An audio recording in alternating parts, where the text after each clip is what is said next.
अब हम लोग क्या देखेंगे भाई, atomic number, mass number. Atomic number को क्या कहते हैं, परमाणु संख्या या परमाणु क्रमांक। परमाणु संख्या या परमाणु संख्या और परमाणु।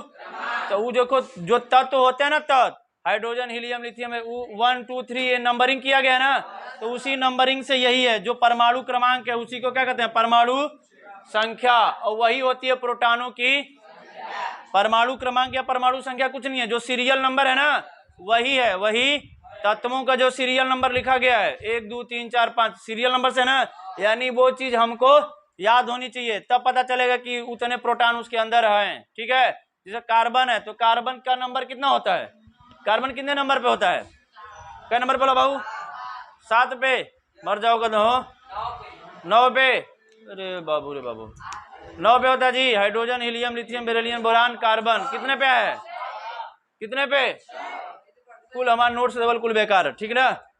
अरे समझा, देखो वो याद करना क्यों जरूरी है, वो याद करना, अरे पता चला वो उसको याद करना क्यों जरूरी, क्योंकि वो पता रहेगा तभी हम पता लगा सकते हैं कि प्रोटॉनों की संख्या कितनी। तो अब आते हैं यहाँ पे एटॉमिक नंबर पे, कहाँ पे जी, तो एटॉमिक नंबर को कहते हैं परमाणु संख्या या परमाणु क्रमांक। इसको कैपिटल जे से प्रदर्शित किया जाता, ये कुछ नहीं है, कह रहे किसी तत्व के परमाणु के नाभिक में, किसी तत्व के परमाणु के नाभिक में जितने प्रोटॉन होते हैं, प्रोटॉनों की जितनी प्रोटॉनों की संख्या होती है उसी को कहते हैं उसका परमाणु संख्या, क्या कहते हैं, और उसी का नाम है परमाणु क्रमांक। क्या कहते हैं जी, कुछ नहीं है, किसी तत्व के परमाणु के नाभिक में परमाणुओं की संख्या को उस तत्व का क्या कहते हैं, परमाणु संख्या या परमाणु क्रमांक। अरे समझ में आ गया, कोई भी तत्व होगा तो परमाणु से बना होगा, तो उस परमाणु के नाभिक में जितने प्रोटॉन होंगे उसी को क्या कहते हैं, परमाणु संख्या चाहे परमाणु। समझ में आया भाई, अरे समझ में आया, बोलो तुम लोग। तो अगर एटॉमिक नंबर पूछेगा कोई तो क्या कहेंगे, किसी तत्व के परमाणु के नाभिक में प्रोटॉनों की उपस्थित प्रोटॉनों की संख्या को परमाणु क्रमांक या परमाणु संख्या कहते। अरे समझ में आया, किसी भी पदार्थ के परमाणु के नाभिक में उपस्थित प्रोटॉनों की संख्या को परमाणु क्रमांक या परमाणु संख्या कहते।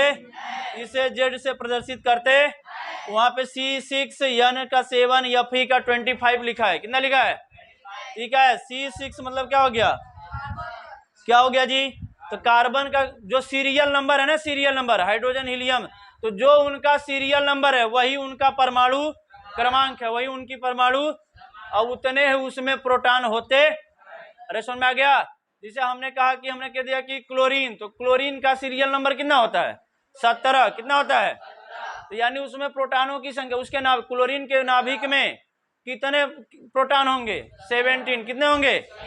अरे समझ में आ गया, इतना पहले पढ़ा है, क्या हुआ, नहीं आ रहा है जी, ठीक, यहां तक नहीं आ रहा है क्या, इतना पे है, थोड़ा सा पोज करो, पोज में ऊपर वाला पोज को, मतलब वहां पे हो गया, हाँ ठीक है, ओके। इधर देखिए कहाँ थे जी, तो परमाणु संख्या समझ में आ गया, अरे परमाणु संख्या समझ में आ गया ना, तो किसी तत्व के परमाणु के नाभिक में उपस्थित प्रोटॉनों की संख्या को परमाणु क्रमांक या परमाणु संख्या कहते। वो कुछ नहीं, वो सीरियल नंबर है, तत्वों का सीरियल नंबर, वही परमाणु क्रमांक है और वही प्रोटॉनों की संख्या है।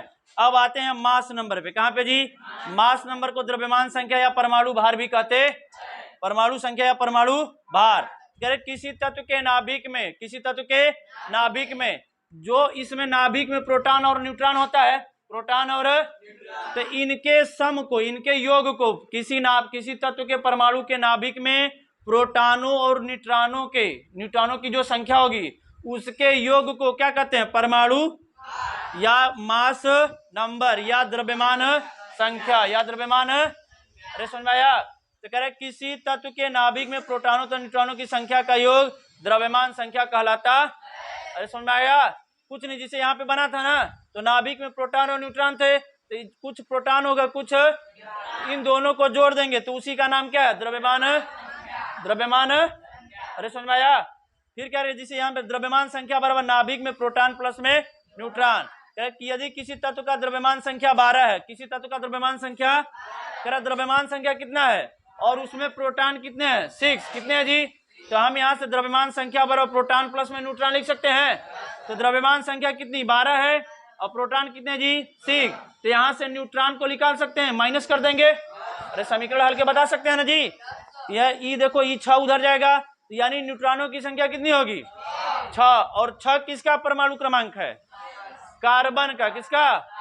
अरे समझ में आया? अरे ठीक है। अब उसके बाद आता है समस्थानिक। क्या है जी? समस्थानिक का मतलब समान स्थान रखने वाले। क्या है जी? उसके नाम में ही पता चला है, समान स्थान रखने यानी समान क्रमांक रखने यानी समान एटॉमिक नंबर रखने। समान स्थान का मतलब जिसकी परमाणु संख्या या परमाणु क्रमांक या एटॉमिक नंबर क्या हो, समान हो। क्या हो? उसी को कहते हैं समस्थानिक। क्या कहते हैं जी? तो बहुत सारे तत्वों का समस्थानिक होते, तो ये कह रहे एक ही तत्व के, एक ही वे परमाणु, एक ही तत्व के जिनकी परमाणु संख्या बराबर हो, जिनकी परमाणु संख्या, जिनकी परमाणु संख्या, अरे समझ में आया? जिनकी परमाणु संख्या बराबर हो लेकिन उनकी द्रव्यमान संख्या अलग अलग, तो उसे हम क्या कहेंगे? समस्थानिक। क्या कहते हैं?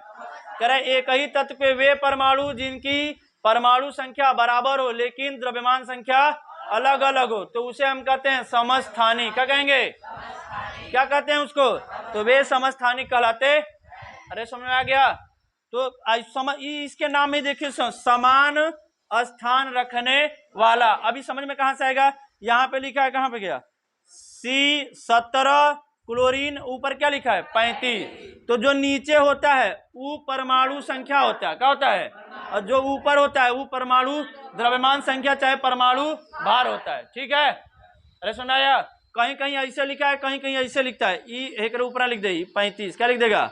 तो यह ऐसे लिखा होगा चाहे, तो ये जो नीचे वाला है वो परमाणु संख्या है और जो ऊपर वाला है वो परमाणु भार या द्रव्यमान संख्या। तो ये देखो C17 क्लोरीन 35 लिखा है ना, तो यहाँ यहू पे देखो इहो क्लोरीन है, ये दोनों क्लोरीन है ना। तो ये देखो क्रमांक 17, यहू का क्रमांक 17 है लेकिन परमाणु भार क्या है, यानी द्रव्यमान संख्या अलग अलग है ना। अरे समझ में आया?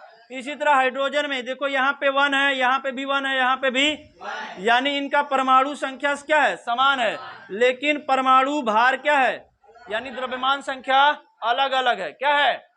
इसी तरह यहाँ पे कार्बन में देखते हैं तो कार्बन C6 है, 6 है, 6 है, यानी परमाणु संख्या बराबर लेकिन परमाणु भार, परमाणु द्रव्यमान क्या है, अलग अलग है। यहाँ पे ऑक्सीजन का 8, 8, 8, लेकिन परमाणु भार क्या है, अलग अलग है। अरे है कि नहीं भाई? है ना भाई? फिर उसके बाद क्या है, नियान लिखा है, तो नियान का सीरियल नंबर कितना होता है 10। कितना होता है? तो इसमें सीरियल नंबर कितना है 10, 10, यानी परमाणु संख्या तीनों की क्या है, सेम है लेकिन परमाणु क्रमांक क्या है, अलग अलग है। क्या है? अरे परमाणु द्रव्यमान संख्या अलग अलग है। क्या है? अरे समझ में आ गया? अब यहाँ पे कुछ लिखा है, प्रोटॉन बराबर होते हैं लेकिन न्यूट्रॉन अलग अलग होते। अरे समझ में आया? कह रहे प्रोटॉन जो होंगे वो क्या होते हैं, बराबर होते हैं लेकिन न्यूट्रॉन क्या होते हैं। अब देखो जो परमाणु भार, जो द्रव्यमान संख्या था वो रियल में था क्या, कह रहा है कि जो प्रोटॉन प्लस में न्यूट्रॉन बराबर क्या होता है 37। अगर मैं इसको ले लूं, इसको क्लोरीन वाले को, अरे यही ना द्रव्यमान संख्या था, तो ऊपरा वाले को क्या बोलते हैं, द्रव्यमान संख्या। तो ये क्या है, इसमें प्रोटॉन भी है और न्यूट्रॉन भी है। तो हमको प्रोटॉन पता चल गया कितना है 17। कितना जी? तो इसमें न्यूट्रॉन कितना होगा, तो अगर ये 17 है तो 17 प्लस में n बराबर 37, तो इसको ले जाकर उधर घटा देंगे तो कितना हो जाएगा, यानी इसमें प्रोटॉन कितना है, न्यूट्रॉन कितना है 20। कितना है? और प्रोटॉन कितना जी, और इसमें 35 वाला रहेगा तब इसमें हो जाएगा 18, प्रोटॉन 17 हो जाएगा और न्यूट्रॉन 18। अरे दिखा? यहाँ पे देखते हैं इस कार्बन के, देखो C, तो प्रोटॉन 6 है, यहाँ पे भी 6 है, यहाँ पे भी, तो यहाँ अगर ये 12 है तो इसमें 12 में से 6 घटा दो, प्रोटॉन को घटा देंगे तो न्यूट्रॉन मिल जाएगा। यानी इस वाले में न्यूट्रॉन कितना है 6 ही है, इसमें 1 के बढ़ जाएगा 7, इसमें, यानी ऊपरा वाले में से नीचे वाले को घटा देंगे तो हमको क्या मिल जाएगा, न्यूट्रॉन। क्या मिलेगा? अरे दिखा? ये क्या है, ये 8 है, 16 है, तो इस वाले कंडीशन में न्यूट्रॉन और प्रोटॉन दोनों बराबर होगा, क्योंकि 16 में से 8 घटाएंगे 8, तो प्रोटॉन भी 8 न्यूट्रॉन भी, लेकिन इसमें प्रोटॉन तो 8 ही है लेकिन न्यूट्रॉन एक बढ़ गया तो 9, इसमें 10 हो जाएगा। इसको देखेंगे तो इस 10 10 यानी दोनों क्या है इस कंडीशन में बराबर है, लेकिन इसमें अलग अलग है। इस 10 है तो इसमें 10 है तो उसमें, अरे समझ में आ गया, अरे पहले पढ़ा तो समस्थानिक समझ में आ गया। तो समस्थानिकों में क्या होता है, हो सकता है कि प्रोटॉन और न्यूट्रॉन की संख्या बराबर हो, नहीं तो न्यूट्रॉन की संख्या प्रोटॉन से ज्यादा हो सकती है। क्या हो सकती है, अरे समझ में आ गया। अब आते हैं कहाँ, आइसोभारिक, मतलब आइसोबार्स, समभारिक, सम यानी समान भार वाला, समान, अरे समझ में आया, समान यानी जिसका जो परमाणु है द्रव्यमान संख्या या परमाणु भार क्या है जी, U बराबर हो जाए, क्या हो जाए U, तब हम उसे कहेंगे क्या,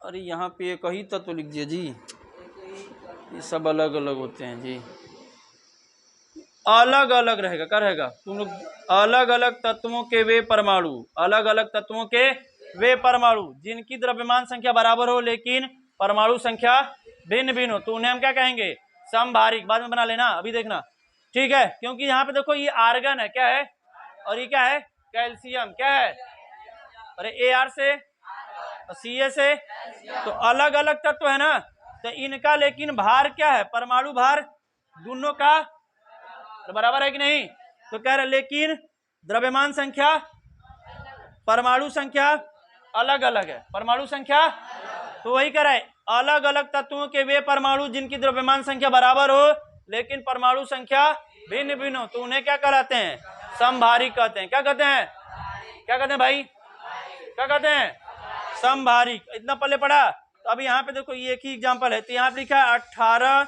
आर्गन क्या है 40, तो ये क्या है परमाणु संख्या और ये क्या है परमाणु, ये है कैल्शियम 20 यानी परमाणु संख्या इसका परमाणु संख्या कितना होता है 20, और ये क्या जी 40, तो ये देखो दोनों बराबर है कि नहीं, तो क्या ये दोनों सेम टू सेम तत्व हैं, अरे दोनों सेम है नहीं, ये आर्गन है वो, लेकिन दोनों का परमाणु भार क्या है बराबर है, क्या जी, तो ये दोनों तत्व आपस में क्या लाएंगे, समभारिक। क्या कहलाएंगे जी, क्या कहलाएंगे, सम। अब यहाँ पे देखिए ये एक सवाल है, क्या जी, ये लिखा है एक जेड कोई तत्व है, जेड कोई मतलब जेड कोई तत्व, पता ना कौन तत्व है, ठीक ना, एक सवाल दिया तो ये कह रहा है बताओ इसमें कौन कौन सा समभारिक है और कौन कौन सा समस्थानिक है। तो समस्थानिक का मतलब कि उसका द्रव्यमान संख्या, उसका परमाणु संख्या क्या होना चाहिए बराबर, तो इसमें किसका किसका परमाणु संख्या बराबर है, यहाँ 90 यहाँ भी, यानी ई और ई दोनों क्या है समस्थानिक है, क्या है, देखो समस्थानिक में क्या पढ़े थे, नीचवा वाला बराबर होना चाहिए ना, और नीचवा वाले का नाम क्या था जी परमाणु, तो देखो परमाणु संख्या 90 है और यहाँ पे भी परमाणु संख्या, तो ये दोनों आपस में क्या होगा समस्थानिक, क्या होगा, और यहाँ पे देखो इसका अलग है इसका, ये दोनों अलग, लेकिन ये ऊपरा वाला दोनों यानी जो ये समभारी क्या है जी, यानी परमाणु भार बराबर है, क्या है, तब हम उसको आपस में क्या कहेंगे समभारी, तो ये दोनों आपस में समभारिक होगा और ये दोनों समस्थानिक। अरे समझ में आ गया। तो ऐसे आपको सवाल पूछेगा, ये बता दिए ना प्रोटॉन और न्यूट्रॉन कैसे निकालते हैं। अगर हम कहते हैं कि इसमें अगर यहाँ पे देखते हैं, यहाँ पे प्रोटॉन कितना है जी 18 और यहाँ पे कितना है जी, कितना है, कितना है, तो अगर मैं इसमें से इसको घटा दूंगा तो ये तो प्रोटॉन हो गया 18, तो यहाँ पे न्यूट्रॉन कितना आएगा 22 और यहाँ पे 20, क्या आएगा, अरे समझ में आ गया, ओके, अरे पहले पढ़ा, इतना समझ में आ गया, ओके, और वो कर देना बाबू।